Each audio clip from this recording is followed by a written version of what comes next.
Mvutano umeongezeka Mashariki ya Kati baada ya Iran kujibu mauaji ya viongozi wake waandamizi kwa kufanya mashambulizi ya makombora dhidi ya nchi jirani za Ghuba pamoja na Israel. Kwa mujibu wa ripoti mbalimbali, Iran imetumia makombora ya kisasa yenye uwezo wa kukwepa mifumo ya ulinzi wa anga, na mashambulizi mapya yameripotiwa mapema leo katika maeneo kadhaa ikiwamo mashariki mwa Saudi Arabia pamoja na Kuwait, Beirut, Qatar na Umoja wa Falme za Kiarabu. Wakati huo huo, nchini Iran, kinu cha nyuklia cha Bushehr kiliripotiwa kulengwa kwa kombora. Hata hivyo, shirika la kimataifa la nishati ya atomic limesema hakujaripotiwa jeraha wala uharibifu wowote baada ya kupokea taarifa kutoka Tehran. Mkuu wa shirika hilo, Rafael Grossi, ametoa wito wa kujizuia ili kuepusha hatari ya ajali ya nyuklia. Katika hatua nyingine, Iran imetoa onyo la dharura kwa raia wanaoishi karibu na vituo muhimu vya nishati katika eneo la Ghuba.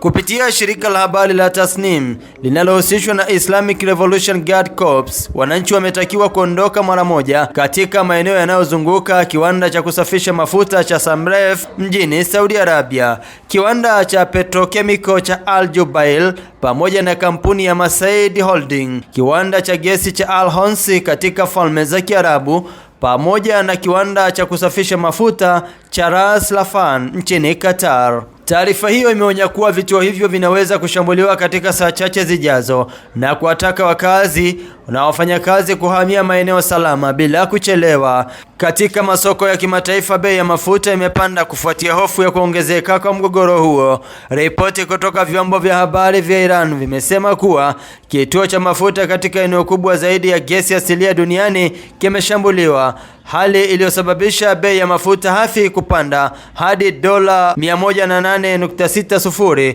kwa pipa, sawa na ongezeko la 5%. Aidha, bei ya mafuta ya Uingereza nayo iliongezeka kwa karibu 6%, hali inayoashiria wasiwasi mkubwa wa usambazaji wa nishati duniani kutokana na mzozo unaoendelea. Hii ni TMC News Update kimataifa. Mimi ni Ronald Sonyo. Endelea kutufuatilia ili wa kwanza kupata taarifa zetu pindi tunapozipakia hewani.